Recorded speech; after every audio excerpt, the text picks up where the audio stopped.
Welcome back to Everything Money. If you're scouring YouTube for investing advice, you found us. I'm so glad. The show is that I, a normal person, bring your questions to a couple wealthy guys who trade and invest funds. They have real estate. They manage multi-million-dollar portfolios. And today we're talking about a stock. Paul, when I was a kid, I drank, which is probably why I'm in this situation, I drank so much sugar pop. My folks let me drink so much sugar pop. I recall one summer day, Mo, when I was very young. I think I challenged myself. I think I had like 17 Mountain Dews in the heyday of in one day. Well, I was playing basketball, running around. I mean, but Coca Cola. You were doing the do.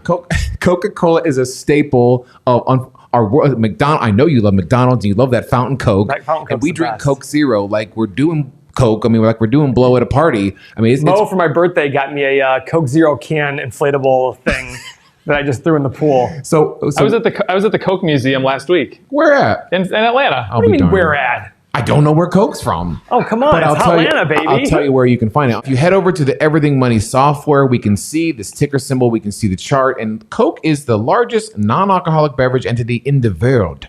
Owning and marketing some of the leading carbonated beverages. Coke, Fanta. Paul, I know you're a big fan of Fanta. And Sprite, of course. LeBron James loves his Sprite. Minute Maid, Georgia Coffee. Oh my gosh, it's all over the place. The firm generates most of its revenue internationally from Mexico, Brazil, Japan. Coca-Cola is all over the world, Paul. You know, your friends, Warren Buffett and Charlie Munger, they're drinking Coke all day long, and they have been their entire lives. Why is this company so wonderful? And let's look at the financials behind it. You know what shocks me about Coke before you go?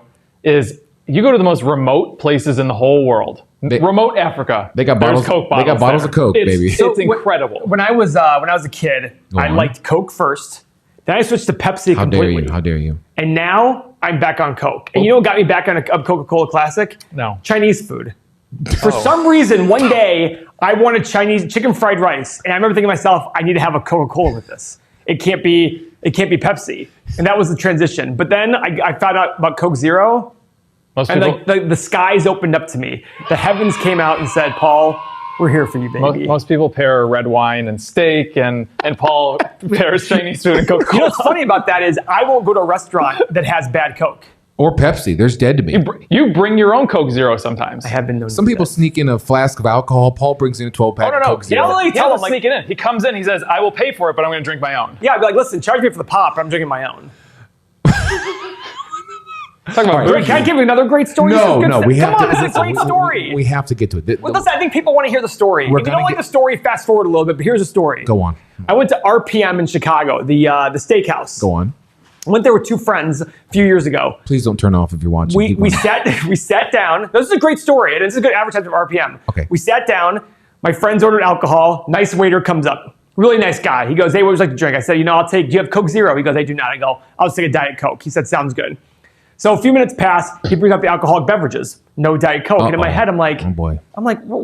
How hard was the Diet Coke? You go to the machine. You go like, it's simple. A few minutes pass. All of a sudden, he shows up. 2 Coke Zero 1-liter bottles, and he handed it to me. He goes, I sent somebody out to go get you Coke Zeros. They left the restaurant. They left the restaurant to go get me Coke Zeros. Massive tip ensued. 50% at RPM, which is a very expensive restaurant. And my friends were eating like they were, like it was their last meal before they're getting executed. Yeah, What was that? the king in the castle. Yeah, it was unbelievable. They went out and got me the Coke Zeros.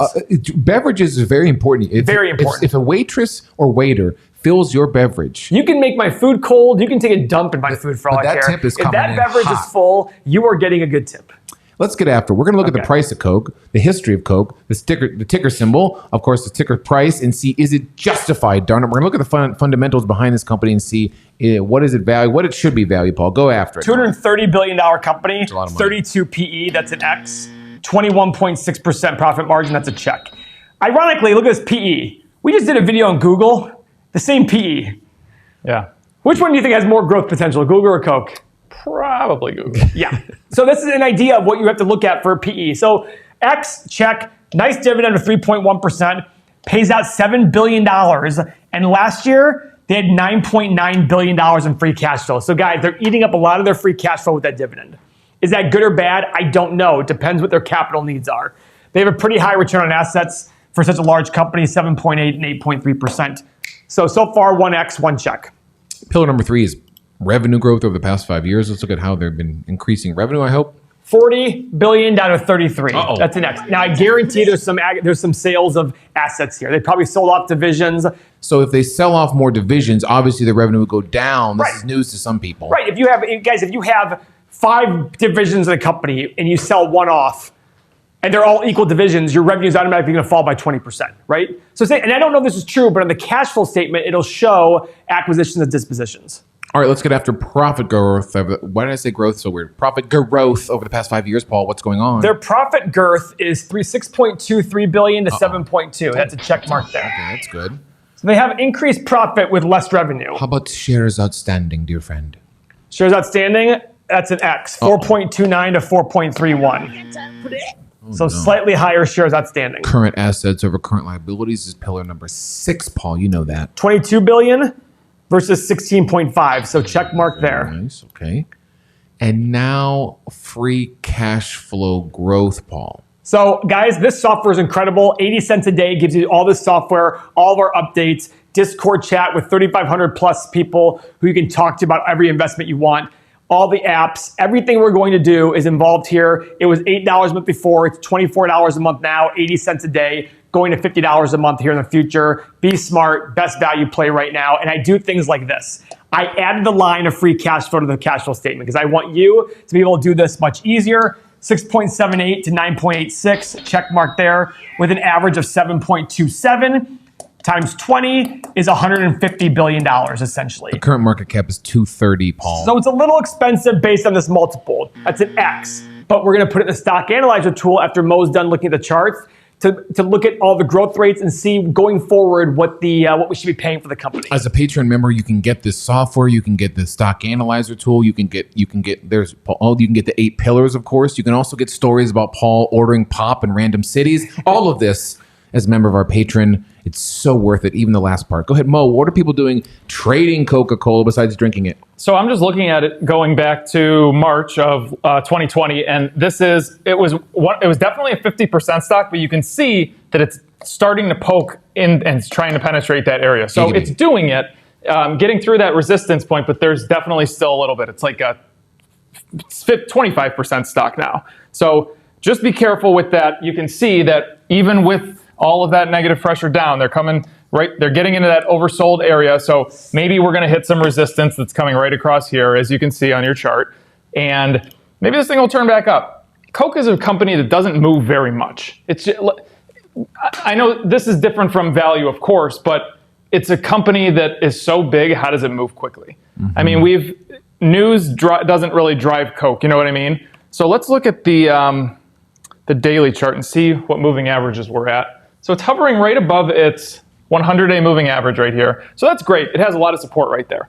That's a good thing. Volume's okay. I mean, if you want to, keep an eye on this thing. You can definitely trade it long and short. It will move a little bit for you, but it's not one that's going to be flying for you like an Apple, like a tech company, basically. So go with that. It is amazing how Coke has somehow stolen Santa Claus as one of its basically like its founding, what am I trying to say, Paul? Marketing tools. They're just such a great company. Santa drinks Coke. Everyone knows that. I mean, God forbid he has a Pepsi or a Mountain Dew in his hand. And the polar bear drinks Coke.